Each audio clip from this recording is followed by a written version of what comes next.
What's going on YouTube today? We are going to tear apart this F20C. So this is Jamie's F20C that blew up. So today we got our oil pan guard down there, so we'll be able to tear this girl apart, see what's going on, get it ready and prepped to take over to Jeremy's to get sleeves. So we're taking everything off of here, which means everything: pulleys, timing cover, water pumps coming off, and then we'll be taking off all of our oil cooler stuff, all of our sensors, taking off the oil pan, getting these pistons and rods out. So we'll be doing everything. So I'm gonna bring you guys into each area. The rest will be not really gonna time lapse. I'm just gonna kind of bring you guys into each kind of step. First step I'm gonna do here is we're gonna take off all of our hoses, oil cooler. Pretty self-explanatory. These are just your simple hose clamps, got a couple 10 millimeters. And then this guy, you need a socket for this. Undo this and this whole thing just slides right on out. And then we'll just go ahead and take off our clamps here, take our pressure sensor off, and that'll be that. Let's get started. All right, we got our oil guy off. That guy, our hoses are off. We're gonna go ahead and pop the water pump off, which is just some simple bolts here. So 1, 2, 3, 4, 5, 6, and she'll pop off. And this does have seals behind it, which we'll have to get some new seals, of course. All right, next we're going to get the oil pan off. So what I typically do with the oil pan is I'm not gonna flip this motor around, because then it all ends up coming through the top and draining. So this motor's been sitting here for a couple days. That means a lot of the residual oil is gonna be down in this bottom of this oil pan. So I'm gonna go ahead and crack the drain open and catch some through the drain. We did drain the majority of it, but there's still gonna be some residual. And then I'm actually going to, I'll take my electric and undo all these bolts and bring the pan down, so that way as much oil as we could drain out the block into the pan. It's just less mess. So go ahead and do that. All right, we got the oil pan out. It's a little nasty in there, a little black, and that's from the blown up motor. So yeah, nasty, nasty, nasty. So we're gonna flip this block around real quick, get underneath of it. Actually, we're gonna go ahead and take our timing cover off first, and then we'll get underneath of it real quick and start popping all the stuff. So our cover's off. This is what you're gonna see. Your tensioners, your timing chains. We'll go ahead and remove our cam. So this is how your crank sensor works. So this is your trigger wheel, and this tells you where your cam, or I keep saying cam, crank. Attached to your crank, this is your crank signal. This is how your car knows where your crank is at in degrees. Go ahead and take that off. Slides, if the pin slides out, I normally just slide the pin out. It's not really sliding, so we're gonna leave it. So what I do is I go ahead and take off all the tensioners first.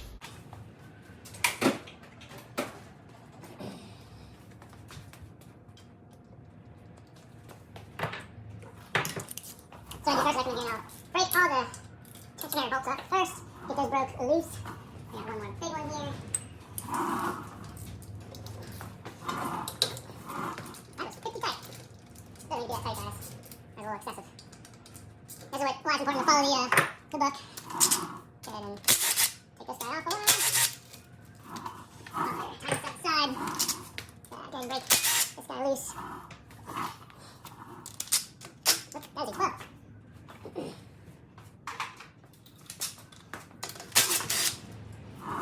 And tensioner, everything looks really good. So I don't think we're really going to need new tensioners. This looks brand new, actually. I mean, look at this. It's like almost no wear marks. It's like brand new. So that's good to go. Alright. Go ahead and to get your chain off, you're going to need this guy off. There's your chain. Get tension. It's like a hard tension. This keeps your chain on. Well, I would say it keeps it on. It helps keep it taut. Make sure we wipe this out. Got in the gunk of the bits there. Alright, so there you have your main oil pump. This is your oil pump chain, so it drives your oil pump off your crank. Everything looks really good. I don't see any chain chattering or any issues at all, which is great. We don't need any more bad news, I can tell you that. Don't need any more bad news.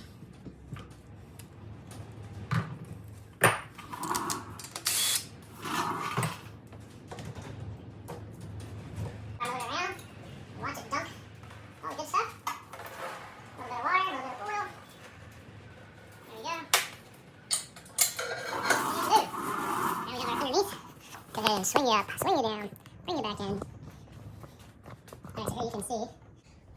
We do have aftermarket rods, ARP 2000s 3/8 rod bolts. Let's go ahead and unbolt what we got here. Go ahead and do our pump first. 12s and 110. I like to do these I like to crack them loose by hand, make sure that they were torqued right.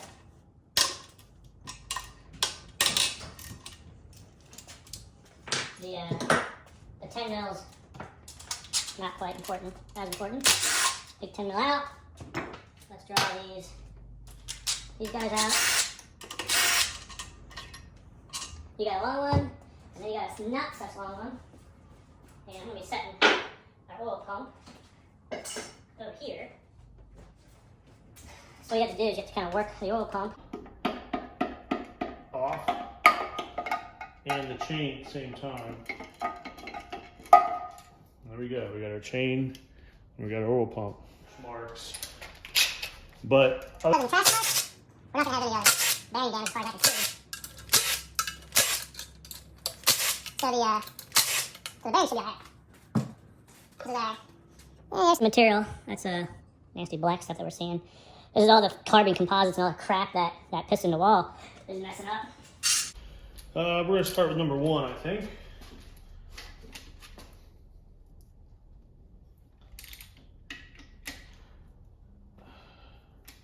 There we go. Run off a little bit. Remember, you have to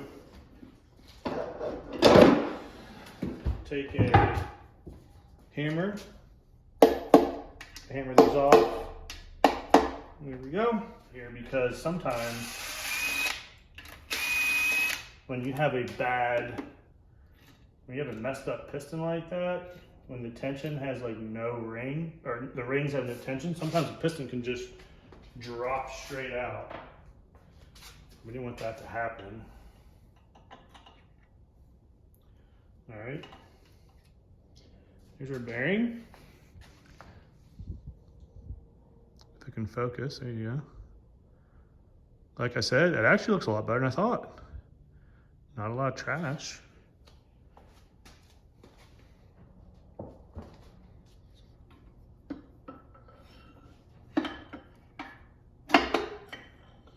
There we go. One piston out. As you can see, severe damage. All right. As to be expected. The rings actually still move, which are quite surprising. Trying to feel where the rings have damage. And actually the rings are really smooth. Looks like the oil control ring.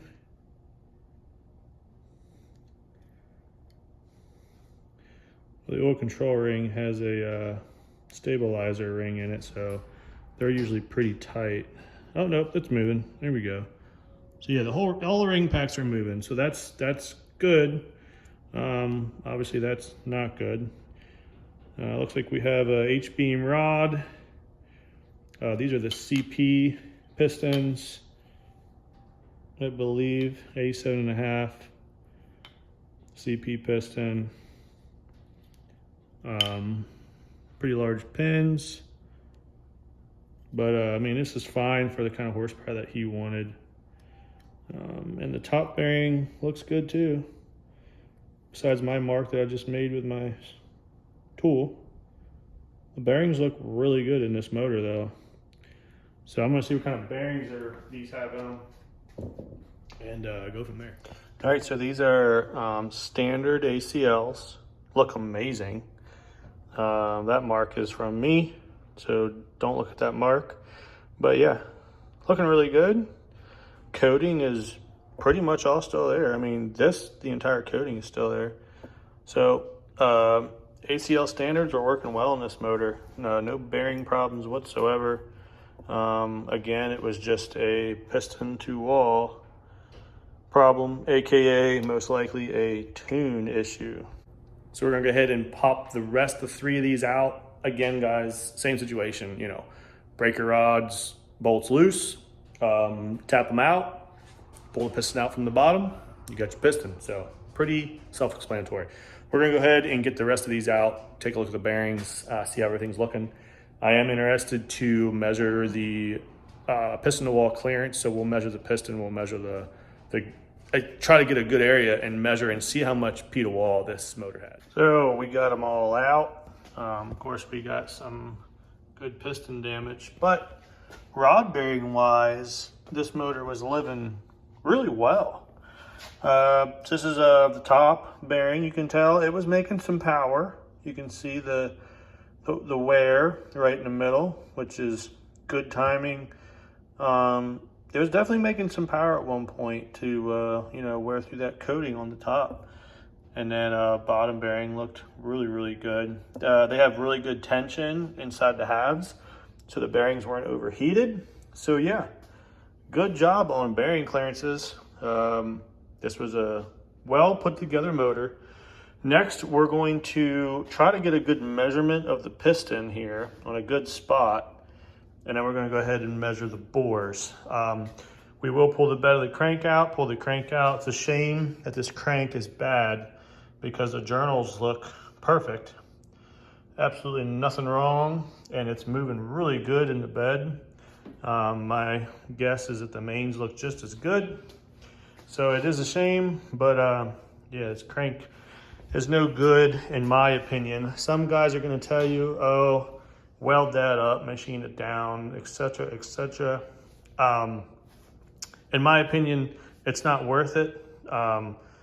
In my opinion, it's just better to buy a new crank. I wouldn't trust welding and redoing that, have to rebalance it. By the time you get all that kind of work into it, you're gonna have as much money if you just go get another crank. So these are just stock Honda cranks, so you can easily go get another crank. So I'm going to go ahead and, I guess I'll go ahead and pull the crank while we got her flipped, and then we'll start seeing what these piston to wall clearances look like.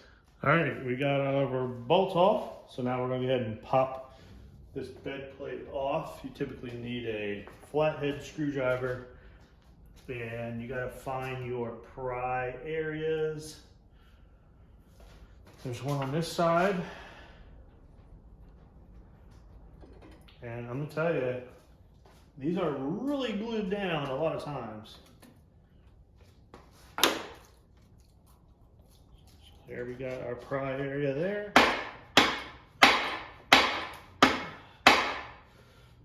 And that can also break you loose, and it is. There we go. Both sides are broke loose. So the bed plates just lift right off. And I'm just gonna flip it on its back down here. This motor's so dirty. So much black stuff. So we can look down onto our journals, onto our main journals here. We bring you guys in. So everything looks really good. My camera's a little dirty. Hold on one second. A little better. So, journals look good. They look really good. So no issues with the journals. Let's go ahead and take the crank out. You're crazy. Crank out. Bad crank, unfortunately. But there you can see our bearings, and they look good. There is no issues with these bearings. Look really good. Pop one out here real quick, see what they are. I'm guessing they're ACLs. Oh no, look at that. These are Kings. These are King standards. And here we go. So these are King standards. You can see the STD and the part number 5673. That is a standard King bearing. So we got Kings for mains, ACLs for the rods, and that's really cool because what that's telling me is that they were very conscious of what clearances they were getting. So they may have had ACLs in this motor and said, you know, don't like the clearances. Exactly, if you guys go back and look at the video of my motor, same situation. I believe I have Kings in the mains and ACLs in the rods. I'm pretty sure that's how I went. And again, there's nothing wrong with that. You can't mix match halves. You can't have a King lower half and an ACL upper half. They have to be a match set, but you can always do, you know, say King mains and ACL on the rods or vice versa. There's no problem with that. So that's telling me whoever put this together really did pay attention to bearing clearances, and they did not like maybe what ACL had, and they liked what the Kings had for clearance. So they went with Kings. So good job, whoever built this motor. We're going to go ahead and look at piston to wall. And we went ahead and measured our piston over there. And I did some measurements for the piston itself. It was 0.4348, and then I did the 87.5 millimeter, which comes to 3.4444. So that gave us 6 thousandths if this was bored to 87.5 millimeter.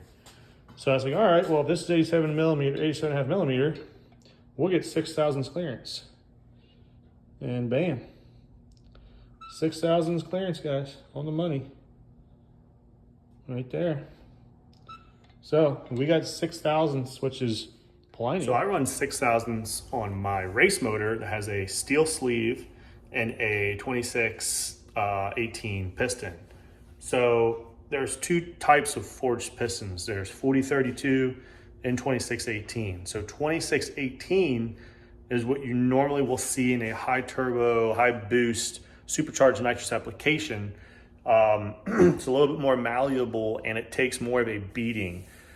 The downside to 2618 is that the expansion rate is a lot higher than a 4032 or a typical cast piston.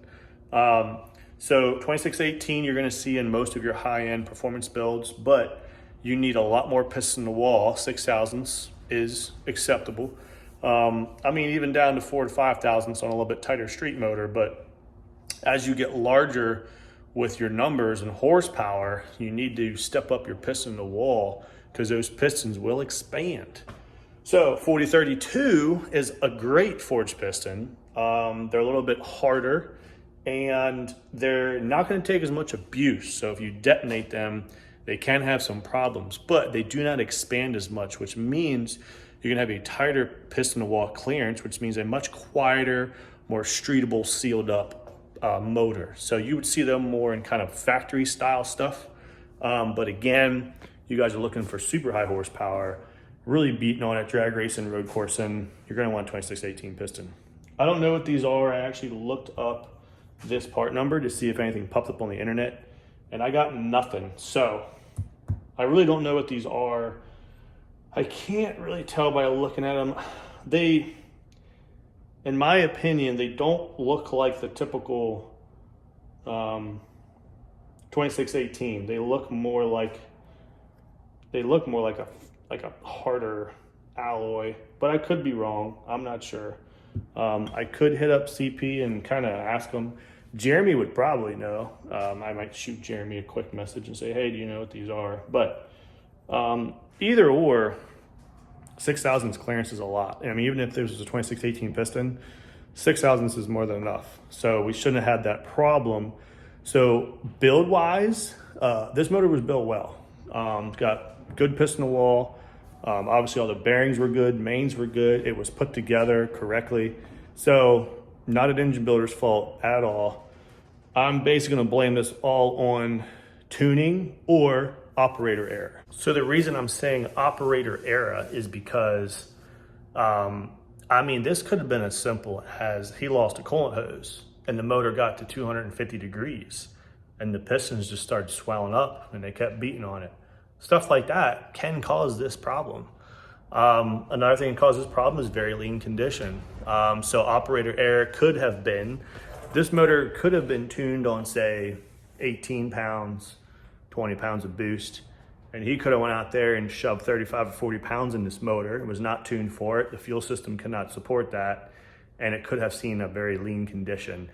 And those pistons can swell up in seconds and do that damage in a single pull. So could have went either way.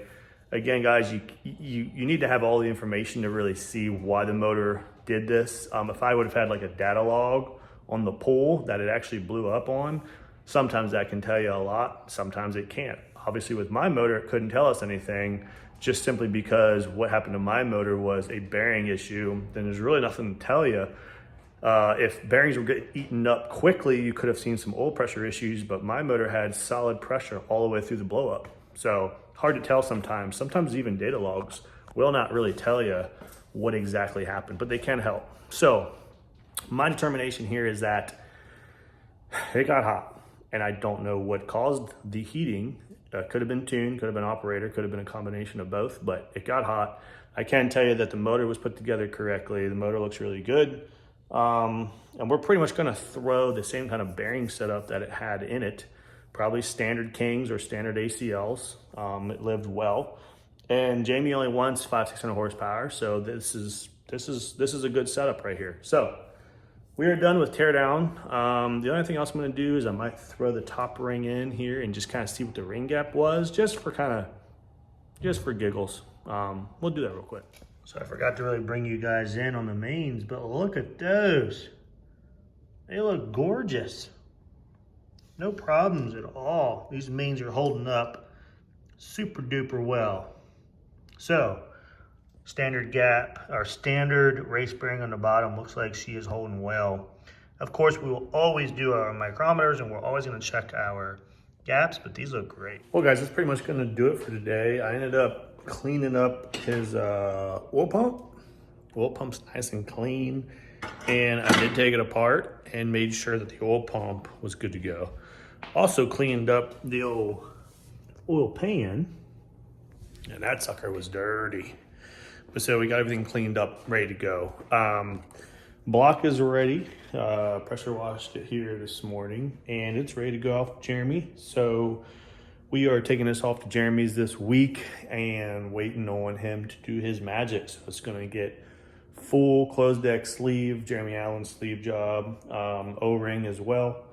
And we're gonna be getting Allen pistons. They're gonna be Trom custom pistons, and we're getting his 2.4 rod in here. It's gonna be I believe he's gonna do the H-beam 3/8 ARP, so a lighter setup. And the pistons are not gonna be the full Outlaw pistons. They're gonna be more of a shelf street piston, a lot less material. So everything will be a lot lighter inside this motor because we're not trying to support 12, 13, 1400 horsepower. So you don't have to build it so heavy, and it'll live a little longer too because the bearings will not have as much weight on them. So can't wait to get that stuff, but that's gonna do it for today. Next time on here, we should have some parts. Probably go over some measurements, do the crank measurements, the bearings, figure out where we're gonna sit with those. I gotta order some parts and some seals for this motor, but that's pretty much gonna do it. So again, guys, appreciate it. Comment, like, subscribe if you like what you're watching. I will catch you guys on the next video. Thank you. See you.